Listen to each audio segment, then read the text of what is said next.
The anime started with loner boy Haruka, who hides near some goblins. The idiot blows his cover by stepping on the smallest twig, ever so the goblins chase after him. Haruka smiled with utter confidence as he jumps into the air and all the goblins fall into his trap. Haruka is very pleased with himself as he's doing a great job surviving alone in another world. A look back shows how Haruka got himself in this situation. Haruka has always been a loner, and he explains to us that it's because he just never wanted anything to do with his classmates. He didn't like any of them, and they would just get in the way of what he finds most important, and that's reading. As Haruka looked around his classroom, the divide among the students was very clear. There were the popular girls, the delinquents, the jocks, the class rep, the nerds, and the others category. Haruka didn't belong to any of these groups, but he wouldn't have it any other way. This was when a magic circle appeared out of nowhere. Haruka was excited because it was just like the ones he had read in manga, but he remembered that going to another world is a pain in the butts.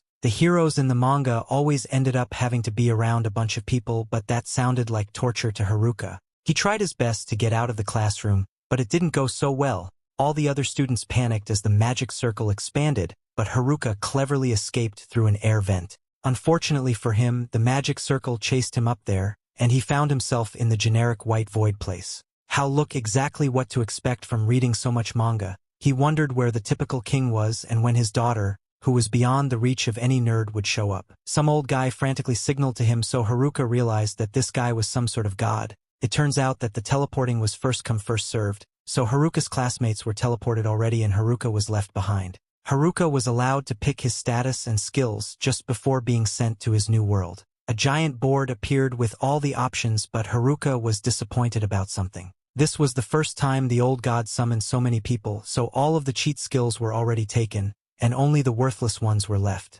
Haruka took a look at his options, but they were all terrible. One skill was just being able to hold a stick. Some other ones were just good overall general health and walking. Haruka made himself feel even worse by seeing some of the overpowered skills that he missed out on, like 4-element magic. Back to the bad stuff, Haruka found titles like Shut In and Neat. Haruka demanded for the old god to give him more options because he wouldn't even be able to pass the first village with the ones he had to choose from. The old god became fed up, so he decided to just give Haruka all the remaining skills at once. Haruka gained all the leftover worthless skills, and he was teleported. In the new world, Haruka is supplied with a bag that can hold unlimited items. Haruka gears up and checks his stats. His stats screen tells him to roll some dice, and he remembers reading about the skill. It allows him to allocate points by rolling dice.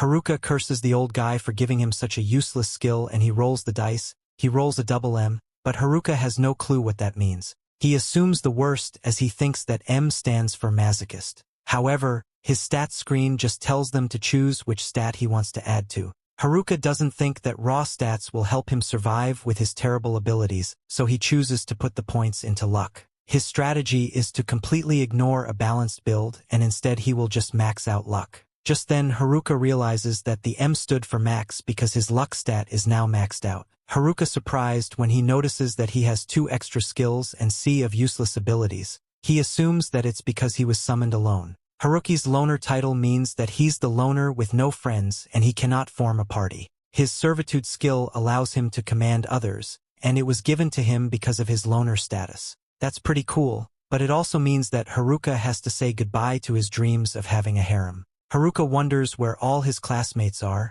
but it doesn't matter because he can't party with them anyway. Haruka decides to just begin his journey, and he wants to start by securing a base of operation. It's pretty hard to see through the forest, so Haruka is worried about a monster showing up. He wonders if he has a skill that could be useful, but the only one that comes to mind is the skill that allows him to doze off. Haruka tries on the contact lenses he has in his bag and finds that it's actually super useful. It allows him to see a bunch of extra stuff, and he finds that it grants him the appraisal skill. This leads to Haruka finding an edible mushroom that draws out latent abilities. His bottomless bag lets him take as many as he wants, so he apologizes to it for thinking it was useless earlier.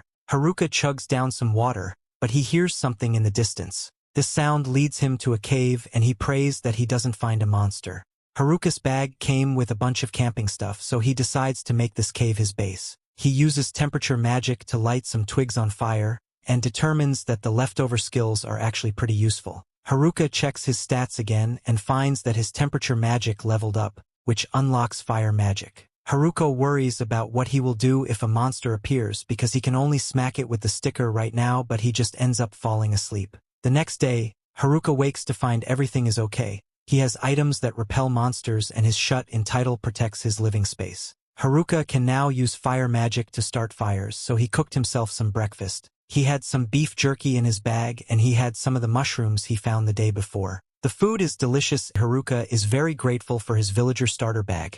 It's more than just a villager bag though, so Haruka thinks it's more like a bag for a survivalist. Haruka heads out to find more food for later, but he knows that the main concern right now is how to protect himself from monsters. Just then Haruka finds the last thing he wanted to see: two goblins. They are small fry monsters, but their stats are higher than expected. Haruka wonders if he can even win, but he realizes that it doesn't matter because you will have to learn to deal with monsters one way or another. Unfortunately, Haruka doesn't think that his stick will do much. Haruka does have a skill called wrapping, which allows him to wrap all sorts of things with magic and grants various effects. This seems to make his stick stronger, so Haruka is determined to surpass everyone even without any cheat skills. Haruka begins his first attack ever and he brutally beats down on the first unsuspecting goblin. The second one tries to attack him, but its moves are pretty lame and Haruka easily dodges them. Haruka somehow knows how to use a new power, and he eliminates the second goblin. Afterwards, Haruka is pleased after winning his first battle, and he heads back to base. He brought back one of the clubs that the goblin used, but he determined that his stick is still better. Haruka is excited to find that he leveled up and all his stats more than doubled. His cane mastery leveled up as well, which is strange because he just swung his stick around a few times. Haruka got magic confusion as well, which probably came from him enchanting his stick with magic. His calisthenics went up as well because Haruka has never missed a morning exercise. Haruka is exaggerating quite a bit though, as he has only been in this new world for 2 days. Later, Haruka is tired of eating mushrooms already. He would rather eat meat, but he knows that he would be schooled by the class rep for being ungrateful. With his meal done, Haruka decides to try out and enhancing himself. This magic infusion enhances his physical and magical defenses. Haruka's appraisal skill has also reached level 2, but he wonders why it's showing a bunch of question marks on all his stuff. Haruka decides not to overthink things and he leaves. He celebrates as the force blesses him with something already, but he realizes that it's just another mushroom. Haruka searches for meat that might grow out of trees, but he remembers that he's supposed to be practicing his magic. Haruka finds that his enhanced body is much lighter, so much so that it feels like he is teleporting. That isn't all, as his dexterity is insane now too. Haruka finds a more powerful goblin, but he easily defeats it. He takes out another, so he is confident that he could defeat even a group of 3 of them now. Haruka actually runs into a group of 3 goblins, but he's a coward, and he decides that he has had enough fighting for the day. Haruka recaps his day, which consisted of his goblin battle and magic studying at night. On day 5, Haruka succeeded in defeating a goblin with the single strike, and he decorated his base with some fancy stuff he made with magic. Haruka is once again pretty pleased as his life in this new world is starting to come together. That night, Haruka chases a meaty rabbit as he's desperate to eat some meat. Just then Haruka detects her presence and he instantly determines that it's not a goblin. It turns out to be his classmates, but Haruka is disappointed to see that it's the delinquents. Haruka would rather not get involved with them, but he senses that another group is in the other direction. His clairvoyance still allows him to see who it is, but he's horrified to see that it's the popular girls. The jocks are also rapidly approaching. The nerds are nearby too, but after talking to them from time to time in his old world, Haruka would rather take a pass on seeing them. That just leaves the class rep and her friends. Haruka knows that it would be best if he had some friends in this harsh world, and he has known the class rep since grade school. Haruka decides to at least say hello, but he stops himself. He realizes that he feels really free and isolated right now. He can live the way he wants without anyone butting in, and he wouldn't exchange that for anything. Haruka makes his final decision, which is to conquer this new world all alone. He then ducks into a bush to keep himself hidden as the delinquents approach, and one of them could have sworn he heard someone in this direction, and he's closing in on the bushes Haruka is hiding in, but as he checks inside all he finds is the bunny, so he and the others continue walking. Haruka is relieved that they didn't find him, but he decides to follow them so he can figure out if they are planning something. He listens closely as the delinquents have a highly intellectual conversation about their class VP's chest, and Haruka is disappointed because he thought he would at least learn something useful from them. With no laws to stop them, Haruka is a little worried about what the delinquents might do to the girls, but he's sure the class rep will put a stop to whatever they are trying to do because she always does. However, Haruka soon overhears the delinquents talk about using a mirror called Tenica phrase ability so they can do whatever they want. The delinquents then get up to head back to camp and Haruka can tell that they are up to no good, but he can't bring himself to intervene because that would require social interaction and he's firmly against that. He heads back to his cave and starts grilling some mushrooms, but then he notices something that completely devastates him. His loner skill just leveled up, meaning even his status board recognizes him as a loner. This is probably because he chose to avoid his classmates, but still it's not the worst thing that could happen. If anything, he would like to level up more because his overall level is still only 3. The main reason for this is that he has 2 skills that he can't level is Jack of all trade and dummy skills. To be honest, he's not even sure what the skills do. Jack of all trades probably means he will be good at most things he tries, but he will never be able to become a master any particular craft, and that's pretty straightforward. But as for the dummy skill, the best explanation Haruka can come up with is something to do with puppets, but he's not sure about it. He decides to give up on trying to figure out for now and just eat his dinner, but he still really wishes he had some meat. Haruka calls it a day and goes to bed for the night, but as he's trying to get some sleep, he hears a huge ruckus outside and he can't just ignore it, so he gets up to figure out what's going on. As he left his cave, he was expecting to see the delinquents up to no good again, but to his surprise, it was actually the nerds this time.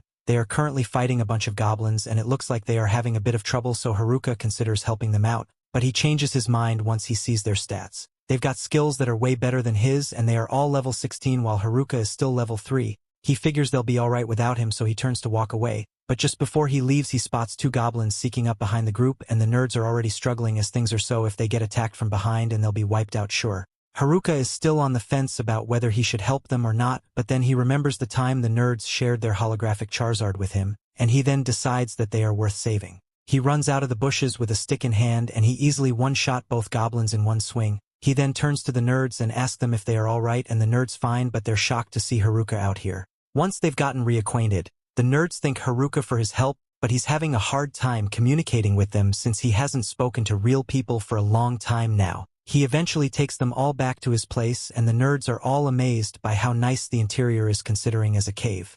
Haruka explains that he learned a little earth magic and crafting to help with the remodeling, but the nerds still think it's impressive that he did all this by himself. Haruka prepares a drink for them all and asks why they route in the middle of the woods so late at night. The nerds suddenly fall silent when the topic is brought up, and after a few seconds, they tell Haruka that they are actually on the run from the rest of the class right now. It all started after the class first got isekai here, and at first everyone was just surprised by everything that just happened, but they were soon faced with the reality that they are stuck here, and they started freaking out over it. A few of them were more calm about the situation, like the popular girls who seemed like they were more annoyed than scared, the jocks who were trying to figure out what to do but knew nothing about isekai, and the nerds who were totally within their element. The class rep was just as confused as everyone else, but she has the common sense to realize that crying in an unknown force is a good way to attract unwanted predators and get them all killed, so she tries to get everyone to quiet down. However, it was too late as a group of goblins had already found the class and the class rep has no idea how to handle these monsters, so she starts freaking out. Everyone else is freaking out as well, even the delinquents of the nerds know someone has to handle this, so they all activate their skills so they can take down the goblins. The gym bros join in to help and soon enough all the goblins have been defeated, but it still isn't safe to be out here. So the class rep gets everyone's attention and says they should all find somewhere safe to stay before they get attacked again. A little while later, the class settled on setting up camp by the river, and the nerds took it upon themselves to teach everyone how to survive in this world with all the isekai knowledge they possessed. The duties were evenly divided among all the members of the class and everything seemed like it was going well until the popular girls suddenly said, "Nah, we don't want to do any work." The class rep tried to convince them that the work was necessary and all they had to do was help set up the tents, but the girls just didn't want to bother with it, and since the popular girls weren't doing anything, the delinquents decided that they would be lazy as well, leaving the class rep and the nerds to do all the work instead. On top of that, the nerds went out of their way to handle all the monsters that would try to attack the camp, and while it seemed like a lot of work, they had to do this for their own sake. Back in the White Room, the nerds saw 2 particularly disturbing skills get chosen. One was the charm spell that grants control over people, and another troubling one was the puppeteer skill, which pretty much does the same thing. They knew that one of the delinquents possessed the puppeteer skill, so the nerds wanted to level up quickly in order to be able to defend themselves against the delinquents. However, at night the delinquents would go out and slay monsters as well, but only for the sake of leveling up so they can use their skills, and while the nerds eavesdropping on them, they began talking about how they will turn the girls into their slaves once they have enough levels to use their skills. The nerds realized that this would mean a lot of trouble, so they went to warn the class rep about it. However, just a few days later, the delinquents have leveled up enough to use their skills, and the class rep just so happened to be nearby, so they planned to make her their first victim. However, they ended up getting jumped by the nerds, and once they were down, their skills were sealed away so they wouldn't be able to cause any harm. Now the delinquents are basically powerless, and as you would expect, the girls didn't take it well when they found out about the plan the delinquents had made, so the delinquents were kicked out of the camp. That would have been the end of it, but the delinquents petty, so later that night, while the nerds were around and beat them up, the delinquents attacked the camp just to mess with everyone and ended up burning everything to the ground. Once there was nothing left, the delinquents retreated back into the forest, and by the time the nerds returned to camp, they were devastated to discover that all their hard work had been destroyed. The popular girls somehow blamed them for all the destruction and were giving them a really hard time for antagonizing the delinquents. The class rep stood up for them and reminded everyone that the nerds are the only reason they've been surviving out here so far, and the nerds appreciated the class rep having their backs, but they couldn't spend another minute and a camel full of such ungrateful people, which is why they all went on the run. After hearing the whole story, Haruka feels really bad for them, so he decides to host a feast of mushrooms for them that night. He actually enjoyed spending time with other people for once, but by the next day, the nerds had to leave because they plan on heading downstream to find a village and start their lives as adventurers. They offered to let Haruka join them because they consider him a friend, and while Haruka thinks of them as friends as well, he still has to decline their offer because he believes his trash skills would only hold the nerds back. With that said, he's also a bit worried about the situation of the class camp, mostly because the class rep is still there and she's the only other person in the class that he likes, so he decides to go check it out. Along the way, he randomly runs into a cobalt and the thing bites him a lot, but ultimately, he manages to kill it and continue his journey. By nighttime, he arrived at the riverside where the class camp should have been, but surprisingly the place is totally deserted. He assumes they must have moved somewhere else, so he uses one of his detection skills to pick up some footprints and follows them until he eventually comes across the popular girls.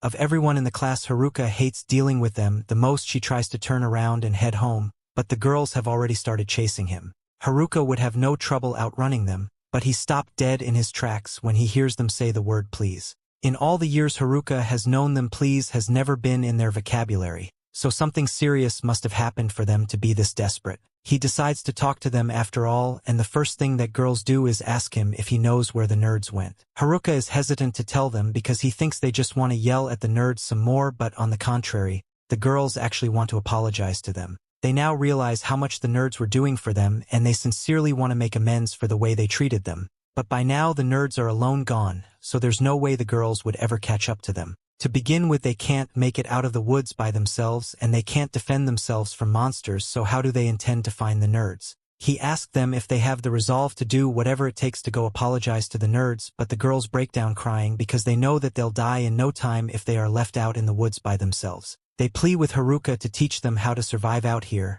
He is so stunned by their sudden request that he ends up agreeing to it without thinking. As a result, Haruka's subjugate ability activates, and all of a sudden the girls have become his subservient followers. Now all they do is blankly stare at him and finish off monsters whenever Haruka gets into a fight, and then they pull out the magic crystal and present it to him like puppies looking for praise. Haruka really isn't happy with how things are going, but for now he notices that one of the girls has a small injury on her arm, so he hands her a healing potion he made so she can recover. However, she just uses it on him instead. He's getting really sick of how the girls only do things for his benefit now, and he is really worried about how he's going to explain this to the class rep if he runs into her, and right on cue, the class rep just so happened to be walking through that part of the woods at the moment. Haruka is startled by the class rep screaming, but she reminds them that they have been friends since grade school. The other girls are with her, but the class rep is more concerned about what happened to the popular girls. Haruka doesn't know how to explain how they came under his control because he doesn't really understand how it happened either. Haruka comes clean and tells her that they have become his servants, but this makes the class rep furious. She points out that the domination skill is only for use on monsters, so Haruka tells her that it was just a mistake. None of the girls believe him, so Haruka decides that it's time for him to go, but the girls stop him. Our protagonist Haruka is just a loner, and he wishes that he could just go home alone. The class rep snaps Shimazaki out off Haruka's spell, and she decides to get answers from her. Haruka doesn't mind as he tries to escape, but the class rep tells him not to leave. As the girls discuss what happened, Haruka decides to practice expanding his home base. More specifically, how to make a basement. His training starts off well enough, but soon he finds that he has buried himself. The class rep helps them up and she explains that Shimazaki told her everything. She realizes that Haruka was just trying to help the girls, but Haruka doesn't even remember saying anything like that. All the girls thank him for being so kind, but Haruka just wants to go home. The girls pressure him to help them, and the class rep wonders what Haruka means by home. Haruka explains that he has a home in this new world, so the clueless class rep is shocked when she thinks that he was born here. Haruka reveals that he actually built his home, but she can't believe it because that's quite defeat. The girls have another meeting to discuss what they will do, and they wonder how many people can fit in Haruka's home. Haruka calculates that he can fit at least 240 people and maybe more if he takes out his luxurious furniture. The girls really get excited when they hear that Haruka has baths, and they wonder how he can be living in luxury when everyone else is suffering. The girls decide to ask him if they can stay with him for a day, and Haruka is shocked that high school girls want to stay overnight at his place. Haruka can't believe that they're being so scandalous, but the class rep points out that he's the only perv there. Haruka leads the girls to his house, and they are amazed to see that he even has a path that leads to it. It's so impressive that the class rep wonders if he even has a convenience store, but Haruka explains that he was going to make a pharmacy first. The girls arrive at his home exhausted, and Haruka welcomes them. Haruka has made a ton of upgrades to his home, and the girls can't believe how luxurious it is. Haruka, of course, directs them towards the kitchen, but the girls are more interested in the restroom. Our protagonist is shocked when they all disrobe and hop right into the bath, so he thinks that living too long in the forest has turned the girls into savages. Haruka is actually quite happy to finally be alone, but he knows the only loners could understand this happiness. The class rep arrives to thank him because the other guys left all the girls alone and they were worried. Being around Haruka has calmed them down, and so has all the amenities in his home. The class rep is upset because she couldn't do much for the group, but Haruka points out that she has done plenty. She didn't do as much as the nerds, but Haruka explains that those guys never went outside in the old world and they spent their entire lives preparing for this moment by playing World of Warcraft. The class rep feels much better, so she thanks Haruka, but she realizes something. After coming to this world, Haruka has a home food and he can even defeat monsters, so that makes him even weirder than their nerds. The class rep goes to sleep with the other girls, but Haruka doesn't think that he will be getting any rest tonight. The next morning, Haruka's woken up by a girl who tells him that breakfast is ready, but he just wants to sleep for a while longer. She asks Haruka to get up for her, but he doesn't think that's something she should be saying in this position. Haruka's stunned to learn that she has made fish for breakfast, and he almost knocks her unconscious. Haruka takes one bite out of the delicious fish and he cries because it's been so long since he has had anything so good. The class rep can't believe that he's getting so emotional from eating fish because he lives right next to a river, but Haruka explains that he hasn't been able to catch any fish himself. They are too fast and slippery, so he has just been watching all the fish while eating mushrooms by the river. One girl shows them how she uses lightning magic to stun a bunch of fish in the water all at once, and Haruka asks her to show him again. The girl prepares the attack again, but this time Haruka wraps the lightning magic with his packing skill. This allows Haruka to move the magic, and he uses it to stun and capture some fish. Haruka celebrates as he has also learned the lightning magic skill. He isn't really sure about how he was able to do it, but he explains to the girls that by using his packing skill on magic, he can get whatever elemental magic it is. This seems pretty overpowered to the class rep, so Haruka determines that even the worst skills have some use. It's pretty incredible to the class rep, but Haruka reveals that he just got stuck with all the worst leftover skills.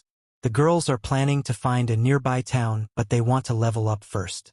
Haruka agrees that they need to earn some levels if they want to continue hunting the nerds, but the gossip girls point out that they just want to thank them. Haruka agrees to help the girls level up, so he has them all tell him what level they are. He is shocked, however, when the girls are all over level 16 while he's still just level 7. Haruka tells the girls that their training will start with fighting some kobolds that just happen to appear. It's a group of easy level 3 monsters, so the girls are confident that they can take them out. Unfortunately, the girls are the ones that just end up getting knocked out. Afterwards, Haruka is happy that his Magic 10 is able to expand, but the girls have taken advantage of this by gathering there to have a review of their battle. The girls leave, but the purple-headed girl from earlier stays behind. She apologizes for her behavior in the morning and reveals that she was just testing Haruka. The other boys tried attacking her before, so she wanted to see if Haruka was the same as them. Haruka is totally different from them, though, as he gave the girls a place to stay, food to eat, and even taught them how to fight. She plans to wake him up for breakfast the next morning as well, and Haruka says goodbye to the fish girl. The next morning, Haruka enjoys his breakfast and he overhears some of the girls planning to fight the kobolds again. The class rep arrives to tell them that they aren't ready and they need more training. After training against some goblins, the girls feel like they are ready for their rematch. Haruka is worried about them, and his worry is proven correct as some of the girls are already out and sleeping. Some of them are even faking like they are sick, so he determines that the classroom's training isn't very good. Just and hope is restored as a few of the girls team up to defeat the kobold.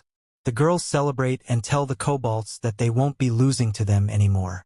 Haruka is more relieved than ever because this means that he will be able to go back to his loner life. Just then he is shocked when the class rep is happy because they can all go together with Haruka to the town. Moments later, the girls prepare for their journey and Haruka has the purple-haired girl fill her bag as much as possible. The class rep says that they are going overboard, so Haruka decides that he will just have to leave purple hair behind. The girls begin their journey, but Haruka tells the class rep that there's no telling what might happen. He is optimistic and declares that they just need to keep their wits about them. Elsewhere in the forest, another student runs for his life. Eventually he trips over the tiniest pebble ever, and he is found by the person he was running from. He says that he doesn't have the skills that the person is looking for, and he begs for his life. The mysterious person doesn't listen to his pleas, and justice strangles him until he is no longer alive. And with that, we have come to the end of this part. Stay tuned for next part. Don't forget to subscribe to the channel and activate the notification bell to receive all the latest updates.